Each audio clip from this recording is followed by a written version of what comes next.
Today on the Failing Up podcast, we talk to Bethany Vooys.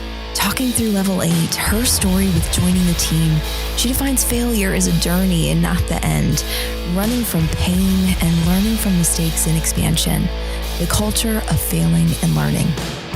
All right, guys, so let's hop back in here to the second episode or the next episode of the Failing Up podcast, Humble Lessons in Life and Business. We're here with the amazing Bethany Vooys. Bethany is the CEO and co-founder of Level 8 Platforms. You and I've had the pleasure and opportunity of working together for several years now. That's right. And joined by my amazing co-host. That's awesome to say. I know. We both want to get up and high five each other right now. I know. Yeah, we're so proud of each other. Yeah, we got excited. Amazing co-host, Dusty Oglesby. So thank you guys for joining us. Excited to be here. Awesome. So Bethany, give us a quick background. Who are you? What makes you an amazing superwoman? Man, I love the hype already. So I'm here for it. So my background is actually a lot of things. But before I joined the KW family, was in education. Found myself in some unique life situations that led me to exploring different careers. So then wandered into a KW office, which turned out to be a great decision. Yeah.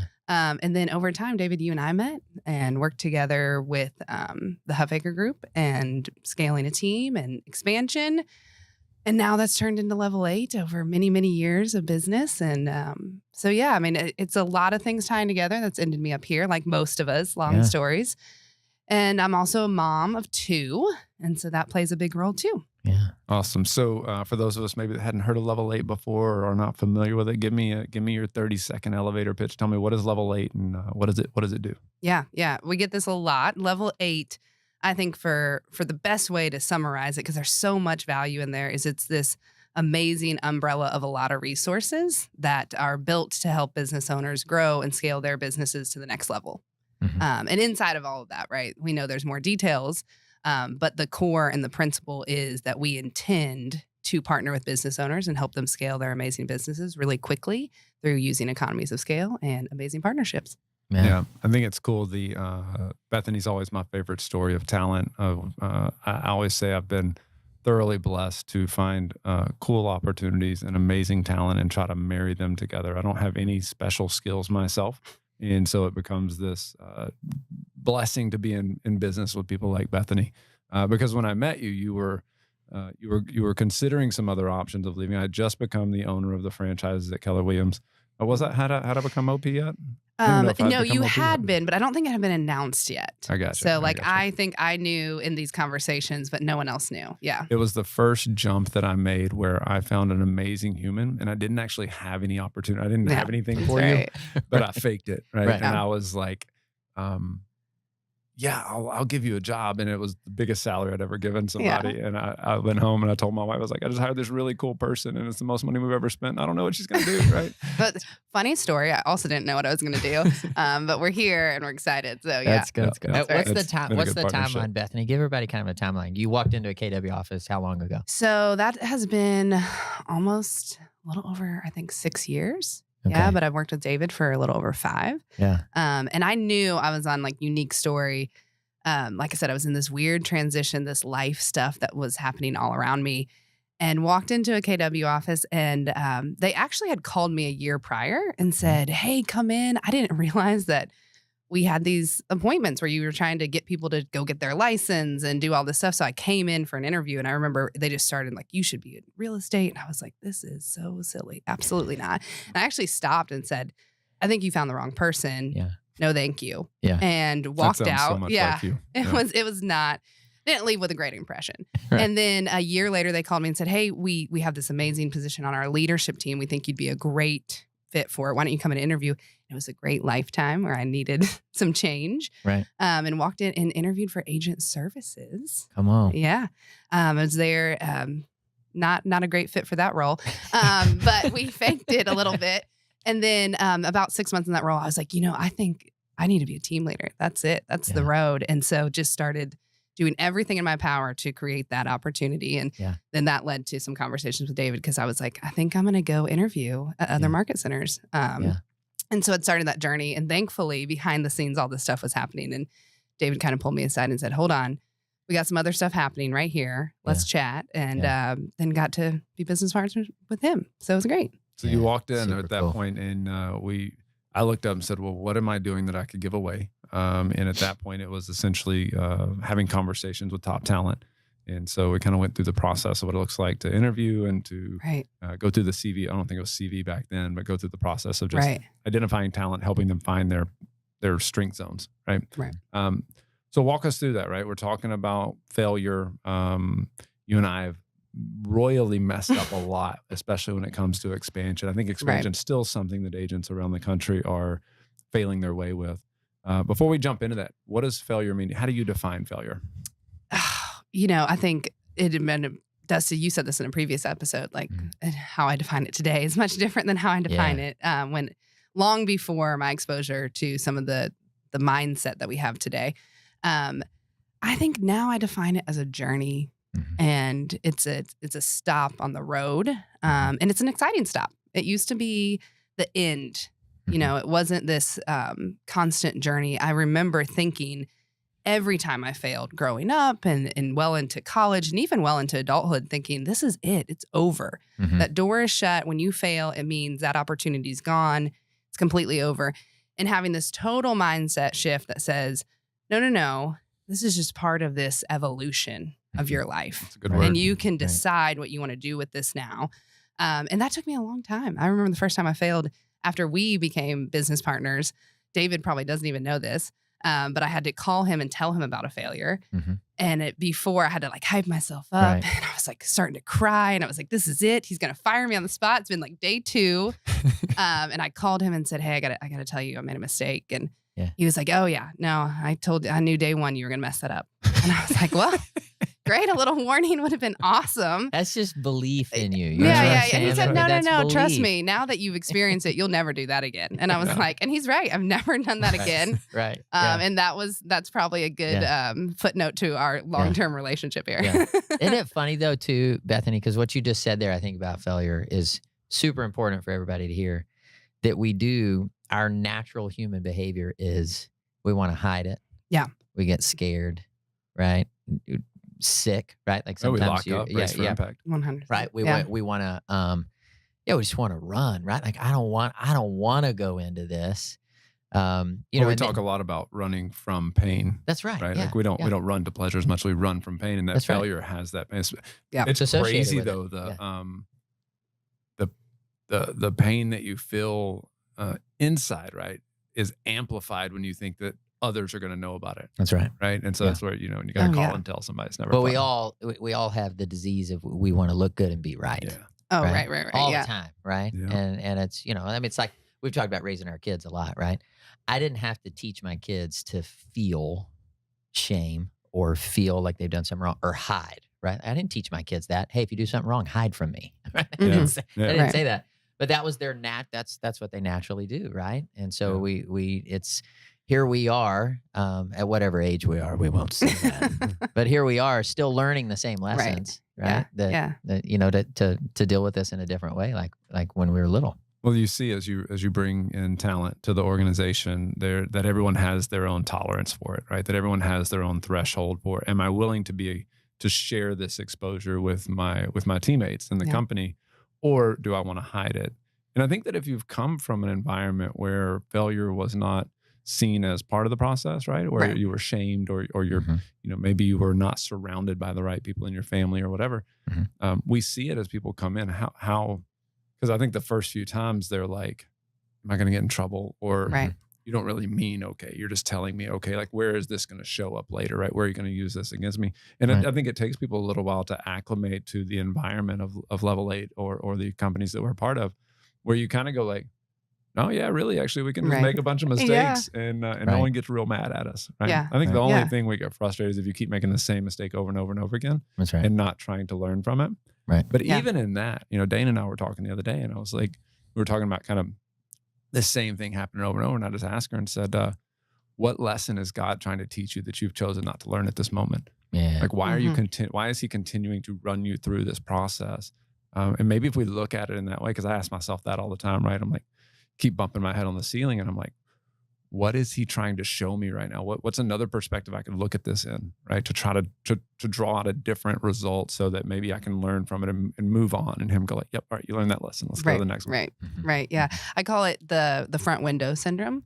And that's how I grew up in that environment, that nothing else mattered as long as that display window, almost like you were walking down a sidewalk, that display window was crisp and clean and beautiful and brought people in. The whole back room could be a total disaster. Nobody cares. In fact, they'll never see it. Don't worry. But make sure that window always looks great. And what I love about this environment is we're coming with people and we're saying, no, we really care about the back room, right? And we want to open that door and organize it with you and get in the pain and the stuff of business and life together. And let's make all of it great, because it's amazing that when you just have that front window pieced together, nothing else really works, right? Nobody wants to come in the store. It all falls apart. But we feel good about it. That's right. Yeah. So. What's wild is the pain of keeping the picture of the front window is way worse than the pain of failure. Oh, so much work. Right? It's so constant, it's exhausting. Right? Yeah. Like it's constant. It never goes away. Right? And so it's this unrealistic expectation that you're trying to live up to, right? You're trying to keep this persona out there. It's the bless your heart, right? It's the that. Yeah, 100%.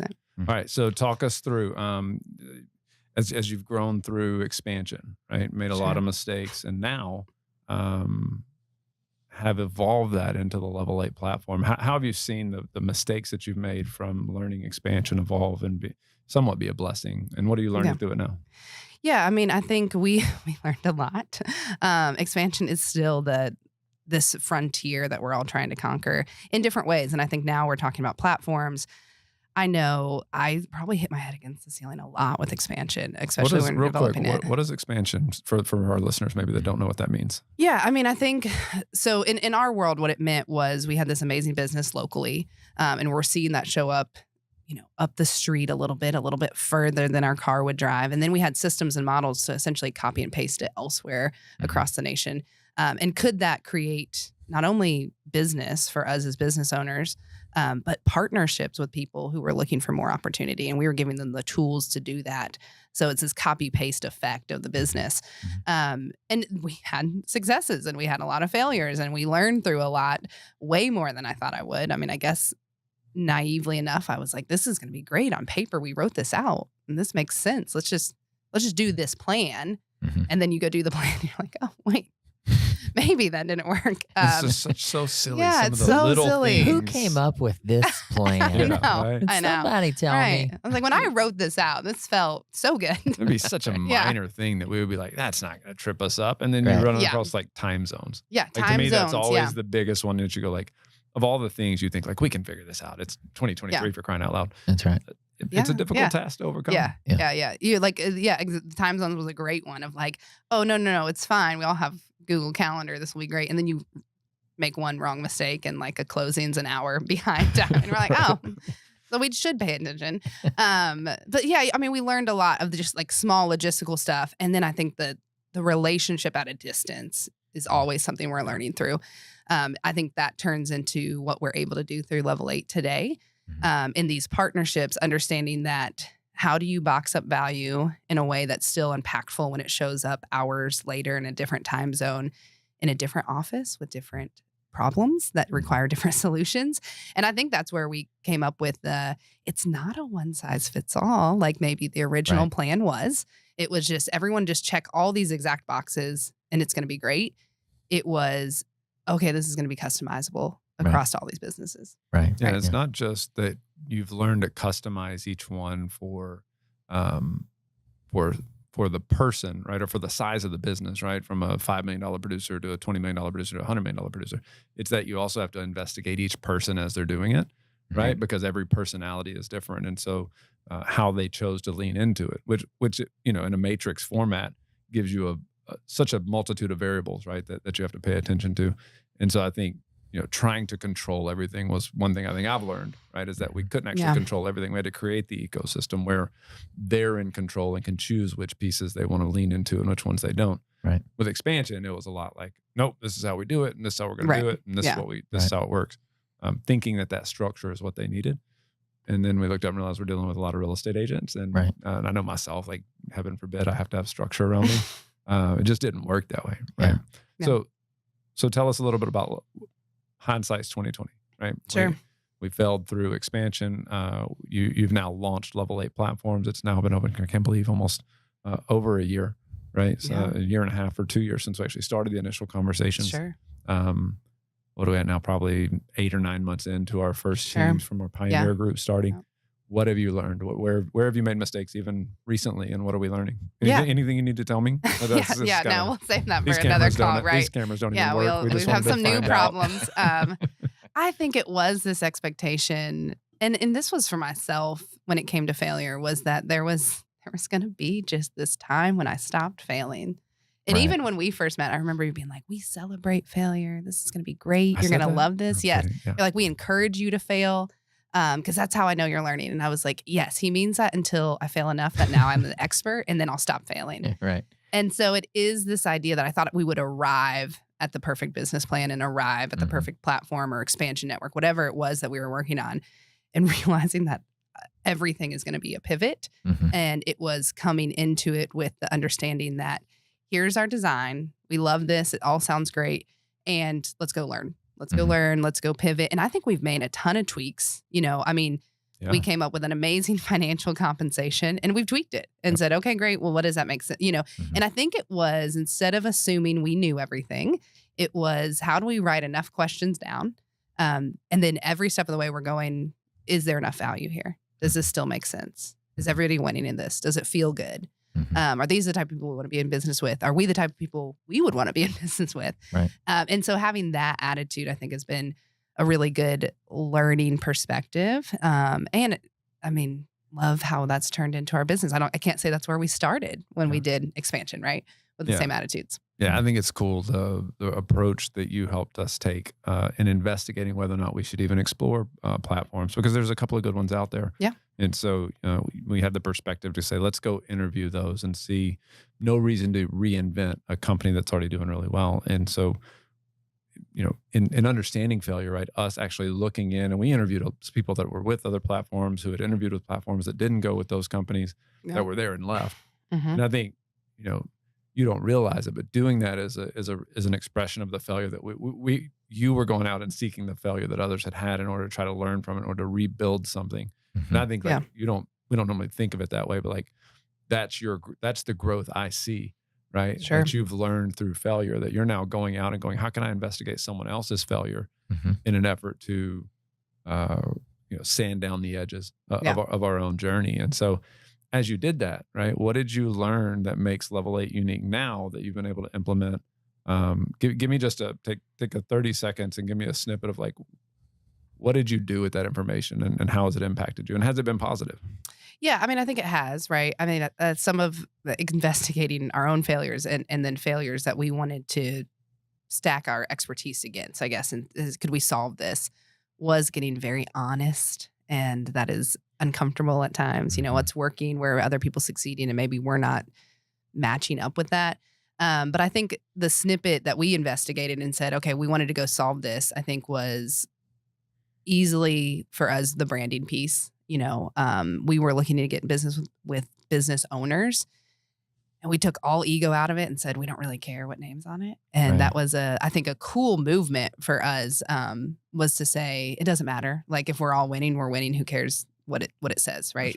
So let's be really hyper focused on the product and not on the name. Right. So that was number one. I think one of those big differences. Number two, I think, is the ownership piece we're gonna make this really easy, because if it doesn't feel good, let's just call it quits. And there's no real strict contracts to stick to. And that is super unique with us. Your database is always your database, your business always your business. And trust me, if you hate it, I probably hate it. We want to be in business with people we really love and enjoy, and we want them to love and enjoy us. And so let's just create the environment for that right out of the gate and not hold anyone hostage in this partnership. And then lastly, the financials. That was something we came across. And David, we ask each other this question all the time, and you always be like, all right, I'll give you this much money today. Will you sell me Level 8? And I'm always like, no. Number one, if you offer me that right now, why are you saying that? That's now right. I want to know. It's maybe we have a good idea here.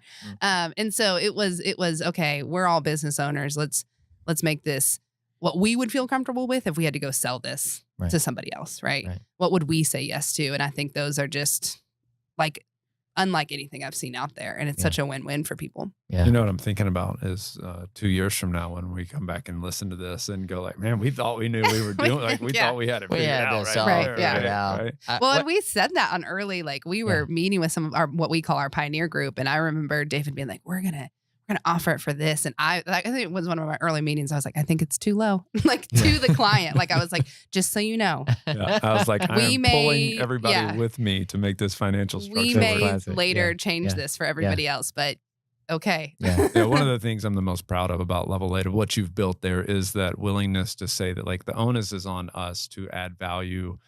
We're not going to force somebody into a contract where they're now obligated. We basically looked at it and said, we just don't want to be in business with fussy people. Right. And it became like, well, if that's true and we can actually add that value, right, then we shouldn't need some strict contract that ties your hands or Right. threatens to keep your database.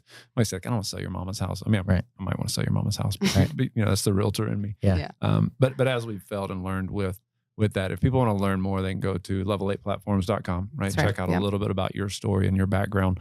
Going to level8platforms.com, you can find out more about all the 9 companies that make up Level 8, how they can work independently and how they can work together to help agents and mega teams move forward in the industry.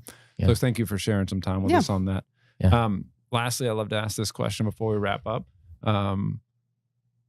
Think forward, right? Okay. When we're 180 years old, because with technology, we're all going to live forever. That's right. But when you're at the end, right, and you're looking back, what are you worried your biggest regret's going to be?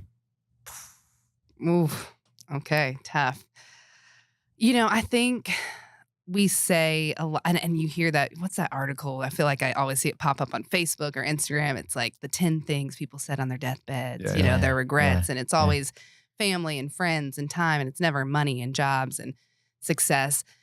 And I can't control time. I wish I could, right? It is what it is. I get as long or as short of it as the good Lord blesses me with. But I hope that my regret is not. So I can't tell you what I think it'll be, but I hope it won't be that I'm the exact same person I am today. Yeah. And I hope that I feel like every day I view, whether it's relationships or family, business relationships, my job, like everything has this importance to me. And I hope tomorrow I'm a little bit better. I hope that every situation feels a little bit better after I leave it, you know? And I hope that's what I can say about my life is that everybody that was impacted by me is a little bit better. Yeah. And I sometimes think I do a good job at that. And sometimes I know I don't. We had a conversation earlier this week where I said, I know I'm the right person for the job. And I also know I do a lot of wrong things. And so I know that's true of my life. I know I'm the right person for this place and time. And I know I get it wrong a lot. So I hope that I can look back and go, man, she changed a lot. And that evolution is something that will be evident through all my days. So tell us something that you're doing right now or that your intention is to do to prevent that from happening. Yeah, I mean, I think it's easy to look. For me, I'm a single mom of two amazing kids. I think that's always the place I look first, right? Because it's always that place we look when we talk about what's the reason why we get up every day. And if you're a parent, that's usually at the top of the list. I hope it's at the top of the list. And so for me, I think it is to be super intentional. I know I have to show up as a mom a little bit better every day. And so catching myself, and that's something my kids and I have a really honest conversation about. They're 12 and 9. And I will talk to them a lot about, let's talk about honest feedback. How can I get better in this relationship? And that was something my parents didn't do for me. Not to their own fault, right? But it just was however we're all a product of our perception and our realities. And so we have these little family discussions where I say, all right, honest feedback time. Like, where am I messing it up big time for you? Wow. And how can I get better? And I really thought they were going to say, Mom, you're knocking it out of the park. And they You are actually knocking it out have a little bit of a list every time we get together.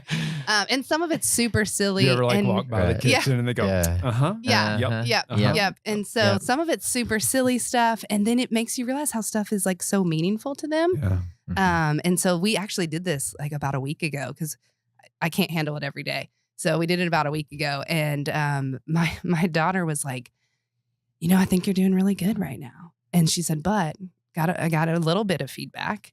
I wish when we were doing stuff together, you weren't so like uncool about it. And I was like, cool, right? Like, I was like, I can hear that. Like, so you want me to be cooler? And she's like, yeah, I don't know if you can, but like, just, tone down the thing. Like, she'll be like, you like the thing. Yeah. She and says so then, being so yeah. serious. And so she was you like, have a when it's thing. just, she was like, when we're together, it's like, you got a lot. You're gonna have to start wearing your Yeah. hat backwards. And Like, that's- so- that's what it is. Yeah. She's like, I think you think it's fun in the moment, but like, it's not that fun for us. Right. And then, so I was like, okay, silly, but I'm like, got it. I hear you. And then my son though was like, when we're together and we're in the evenings, I need you to look at me when we're talking.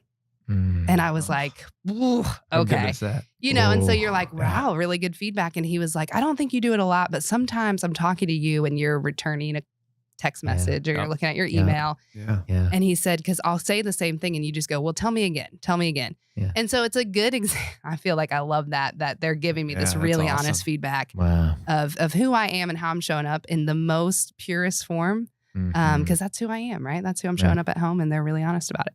What a Wow. great environment though that you're creating for them, right? That you're Yeah. giving them this safe space That's to right. to communicate with you. Yeah. Right. That's That was one of the Yeah. lessons that I learned a few years ago was the power of going to my child and apologizing when I knew I had made a mistake. Yeah. Right. Yeah. Because I think as parents, sometimes we think like, well, I'm the parent, you'll just have to deal with it. Right. And learning like, I'm not perfect either. And they need to see me Yeah. Sure. apologizing. They need Yeah. to see me acknowledging that I'm not perfect and that it's okay to go to another human and go, hey, I made a mistake here. When I Mhm. did this, I shouldn't have done. That's I shouldn't right. have done it this way. Yeah. So good for you guys. Huge. If you want to learn how to be surrounded by such amazing, thank you for being in business with me and allowing me to be a part Thank of your you. life. Go check us out. Go check us out at level8platforms.com. Get to know Bethany, get to know Dusty, myself, Dr. Taylor, all the amazing people that get to make up this organization. Thank you for sharing time with us today. Thank you for having me. Love it.